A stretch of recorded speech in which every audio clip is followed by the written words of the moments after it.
We are like petrol stations. We are the pumps that needs to fill up these cars that come into our petrol station. We want to have a loyalty program with these cars. That's our children.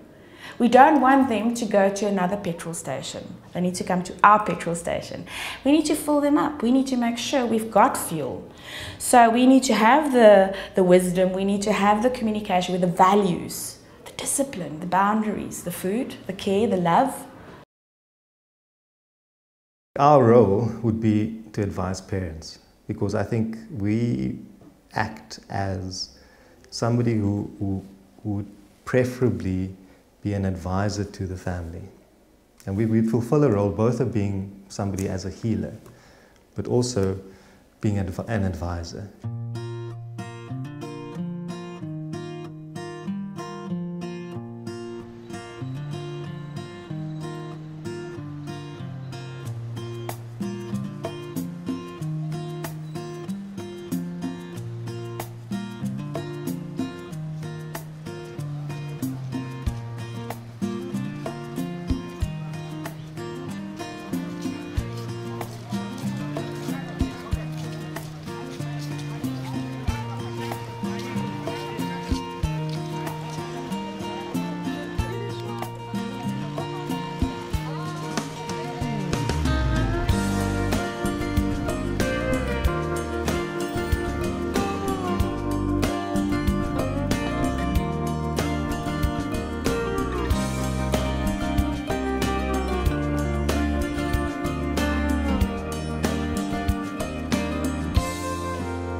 Loko n'wana o tinyiketela ka mavhisi ya ku dzaha ni mavhisi ya ku nwa byala ni mavhisi ku tala ka wona ya ku hambana, a nga ha swi koti ku va a yamukela a dyondzo ya vutomi bya ku hanya pena.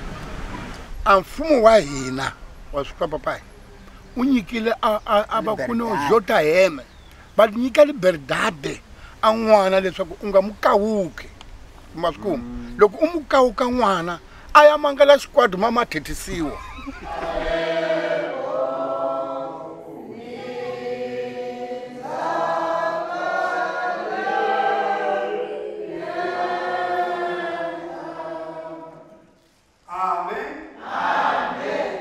Se hi ku kala hi nga swi koti ku va pfuna loko se va kulile va banuna ra mindyangu van'wani va lava vukati na va nga se fikeliwa hi nkama, a ku sukela ndyangwini va hambi vo va na papayi wu ka va nga vutomi li nga li khwatsi se a va yingisi.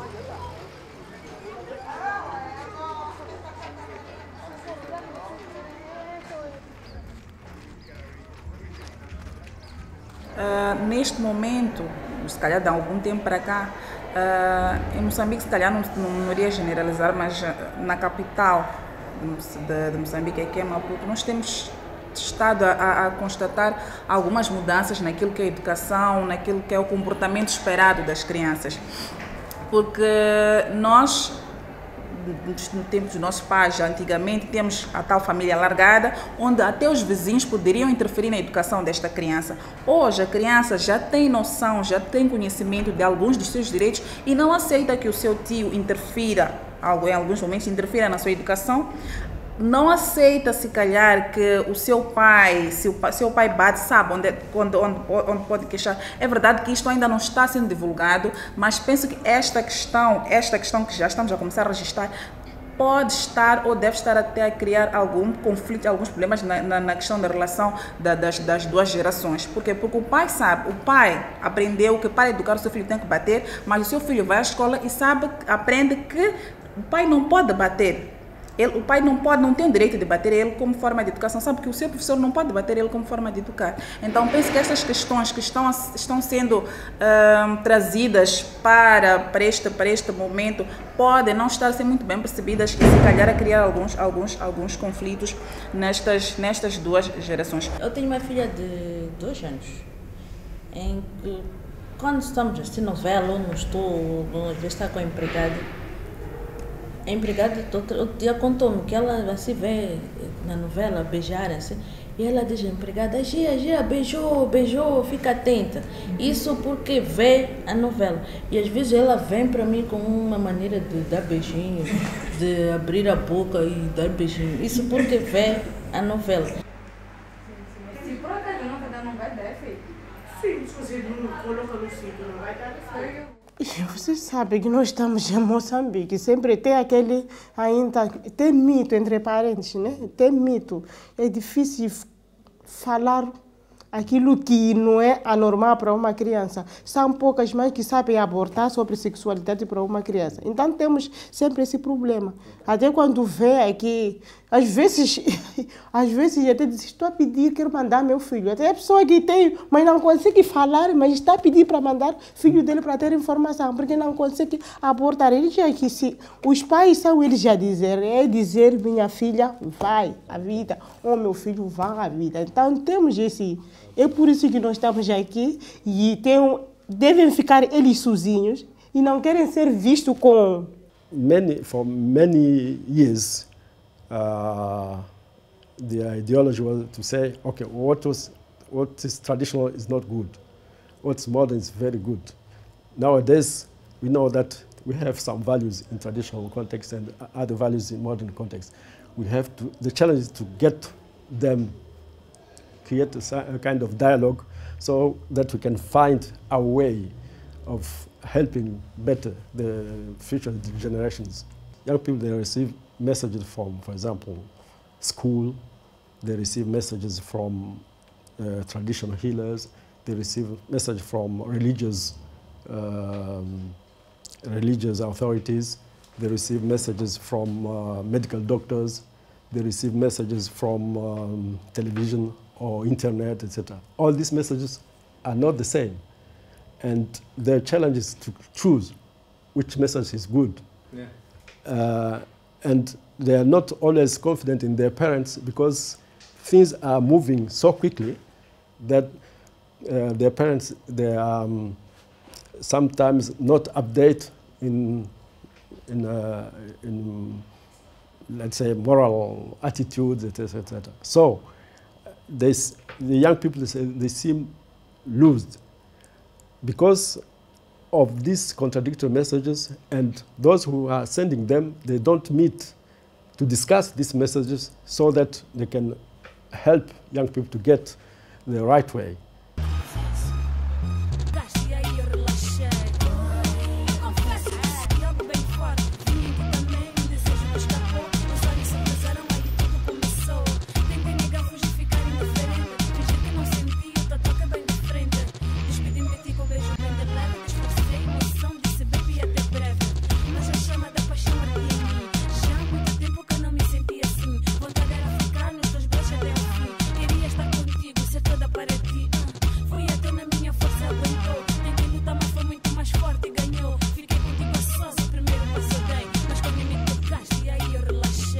So I am a very cautious teacher because on the other hand I am a teacher and on the other hand I am a parent. So I like teaching because it is parenting. And again, I am a church member. I still do a lot of educating in my church, you see. Because as parents, we need to say this and that. We get grouped together in cells and we talk about parenting. Besides being teachers about parenting, because we all have problems and we all have the same, similar problems. And by coming together as parents, you always think that, oh yes, my workload is now better, because I was thinking this problem is, is mine only. So what I'm saying is... What are the biggest challenges now in parenting, in your view? Yeah, our children think they know better than us. Because I must tell you, in the black communities, our children, our own children, have gone to the Model C schools and they speak English. They speak English better than us. And they have been exposed to things that we were never exposed to. It's like a virus, there's nothing we can do. We're gonna die. I think we made a mistake. I would say it's a mistake because of the appetite that we send our children to these schools, because we wanted them to have a good education. It started then. Taking them to this school, they've learned something new. They've learned flexibility. They've learned to say what they feel. They've learned to challenge us. They've learned that a child is being born, not bought. In our culture, a child cannot chat back. Okay? A child cannot come up with his views. Children, they come up with their views, maybe they're angry, but that tone will tell you they're angry, but at the same time, they're uttering what they feel you are doing to them. Then to me, I feel like it's his right to say what he feels. And then when he comes down, we sit down and talk about it. We must reach an agreement. To my culture, that is not acceptable. If you say do something, a child is not allowed to say why. If a child says why, in my culture you say because I say so. The ideal thing to do is for me to greet you, am I right? And then what are you supposed to do after that? Well done. I'm a youth facilitator. That's where my passion is. That's where it's always been. I think it's also where it will die. Don't think I will step over into adults. Reason why I'm so interested in working with young people is that the change in my life, if I had someone such as myself who could have worked with me at that time, most probably I would not have ended up where I ended up. Where was that? In prison. So I spent, as part of the gangs, I had to go to prison for 6 years, and in that time I had to make a decision. Is this the life that I want? A life of prison, the life which society wants us to be? Or are you going to make a change in your life? Because at the end of the day, there's no one really out there who's going to do it for you. So that's why I made my change. I decided I'm going to go up and I'm going to come and make a difference. The reason why I like working with young people is they're less complicated than adults. The minute you start working with adults, you started feeling like the kind of people who, for example, are not prepared to accept changes and to accept the way the world evolves. With young people, it becomes so much easier, and also they're in touch with what is going out there. Our reality, however, is that our young people are being ignored and our young people are not being taken serious. Because the perception out there is that a young person should be heard, or rather a young person should be seen and not heard. When in fact our young people are our leaders tomorrow. One of the things that I would always say is that we always say that they are our leaders of tomorrow, but what are we doing today? And today we're not doing anything except try to get them into school and keep them there, which is a good thing. But other than that, our young people have other needs as well. What are they? For example, if you look at the school system that we have currently, the young person, if he finishes matric, that person can't automatically step into the world of work. So there's different skills there that is lacking. For example, if you want to have that person become more employable, and that's, for example, one of the things that we need to look at. Other thing I found is also a lack with our young people is that they keep trying to push our young people into things where they are not comfortable with. For example, the schooling system. It's not all of us who can do or we can go the academic route. There's some of us who would like to, for example, become entrepreneurs and rather spend time learning that trade than spending time in the school and become an academic. Just for example, say, some of the young people that I've worked with, they are talented in terms of music, singing, dancing, and what happens is because our school systems don't provide a space for them to perform out their talents, what happens is they fall out of the school system and they become just another statistic. Teachers are not getting paid. They pay us nuts, you know. There's no money. And everything outside is expensive. I cannot get a house and a car. It's gone. My salary is gone. And they say they are subsidizing us. It's 400 rand. And the bond, I must pay 4,000 rand. So it's money and pressure that we get at school. I would say I'm fortunate. I'm in a school whereby the ratio is 1 to 25. As compared to teachers who are teaching a ratio of 1:50 in a classroom.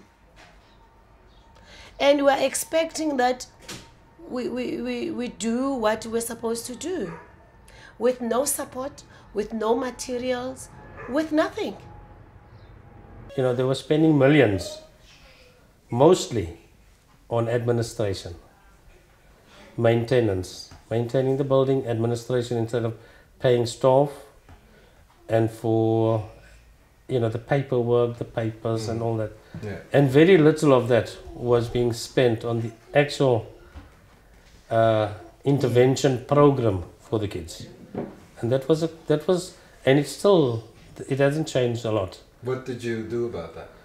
Well, you know, all we can do is make representations to our departments, but you've got to do it. You know, there's a hierarchy. You give it to your supervisor and they've got to, and most times it's never gone past. It's quite challenging to do this type of work. Firstly, you personally, it is an emotional roller coaster. You can never be too prepared for these challenges you face every day. You come into a house where you have to remove a child that is taking care of his mother that has TB and full blown and is HIV positive. And the child takes off a spoon and he wants to stab you and he's 4 years old. He's trying to defend himself. So emotionally, you know that it's wrong for a 4-year-old child to be able to want to defend himself. So you go through an emotional roller coaster on a daily basis. I feel for social workers, there's not enough support. We do not get debriefing. There's simply no time for it. There's simply no time for consultation because you're always busy. So you never consult. Sometimes people don't reach out to help us. And we find that we are sometimes taking things too far and we sometimes get caught up in things too easily. Yeah, and you're emotionally involved.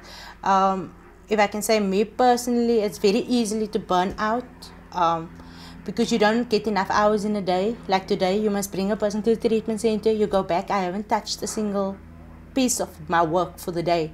So, which means I'm going to work tonight. Who are the role players in a child's life? It's the parents, it's the educators, it's the social workers, it's the probation officers, it's the childcare workers. How are they seen at the moment? Unfortunately, because they see themselves as flat. Because they're tired. They're demotivated. They lost that flame that ignited them to become a caregiver. They lost it. Ricardo, Manuel. Não está domingo. Shelton.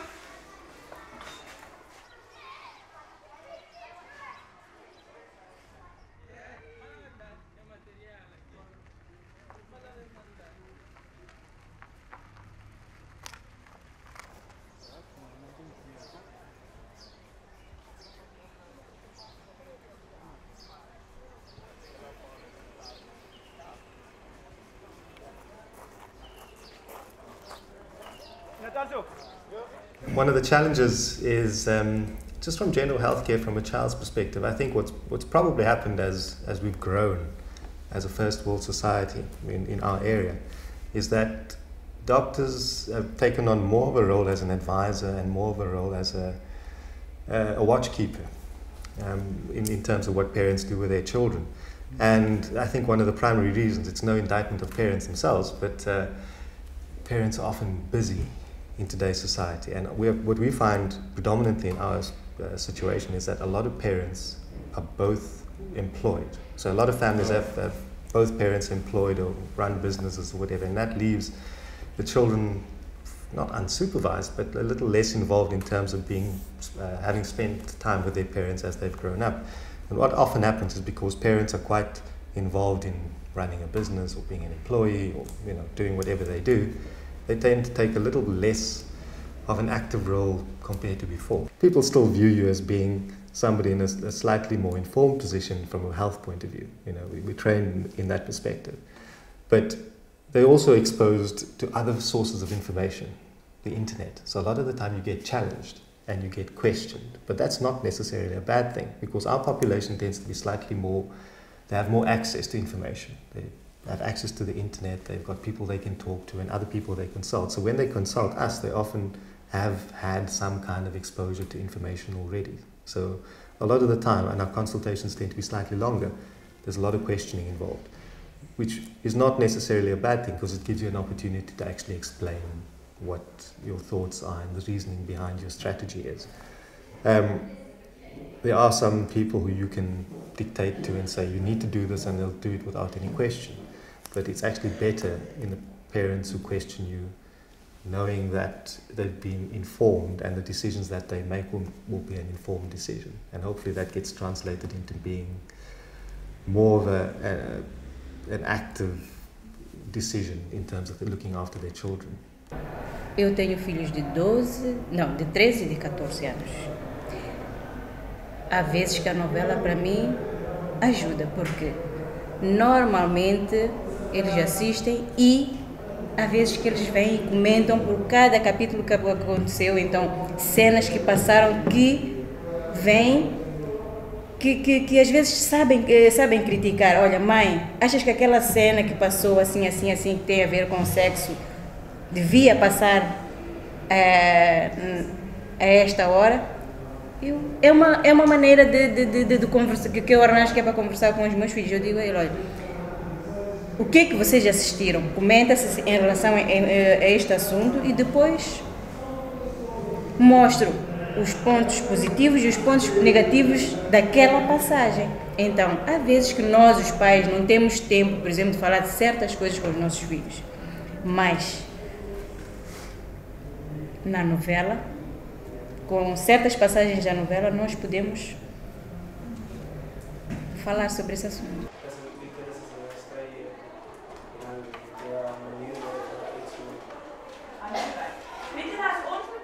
I like to speak to parents and caregivers to say we are like petrol stations. I know it's not a very nice, beautiful thing to look at, but we are like petrol stations. We are the pumps that needs to fill up these cars that come into our petrol station. We want to have a loyalty program with these cars. That's our children. We don't want them to go to another petrol station. They need to come to our petrol station. We need to fill them up. We need to make sure we've got fuel. So we need to have the wisdom, we need to have the communication with the values, the discipline, the boundaries, the food, the care, the love. But unfortunately, because in your role as caregiver, you give, and so many times we end up going on empty. So when our children come to us, what do they see? They see this little note that says, no fuel. I see myself doing that. When my child comes to me, I go like, not now. I've had to deal with too many people today. Go speak to your dad. And what do I tell my son? No fuel. So what happens is our children end up going to the petrol station down the road. And the petrol station down the road fills them up with diesel. The wrong influence. And the wrong influence, unfortunately, is someone who says, hey man, how are you? In the Western Cape, our gangsters, how are you? I like you, man. Take a drag. And they find belonging at the petrol station that fills them up with diesel, the wrong influence. Next time when they need petrol, do you think they're going to come to the petrol station who's got a sign up that says no fuel? Not now.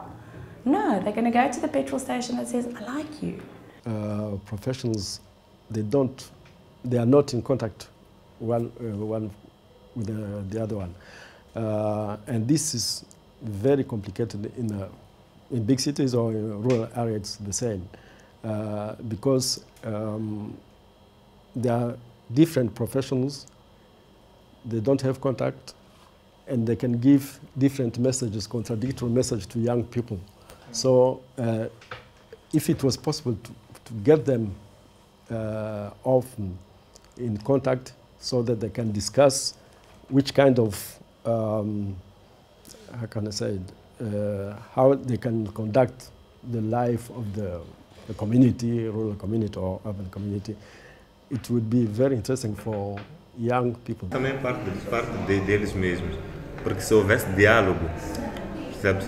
Isso podia ser resolvido de uma maneira diferente, mas quando ele se impõe, quando eu também posso dizer que isso não faz mal nenhum desde o momento que eu saiba aplicar aquilo que eu estou a ver, é aí onde começa o conflito. Se houvesse diálogo, não teríamos nenhum problema.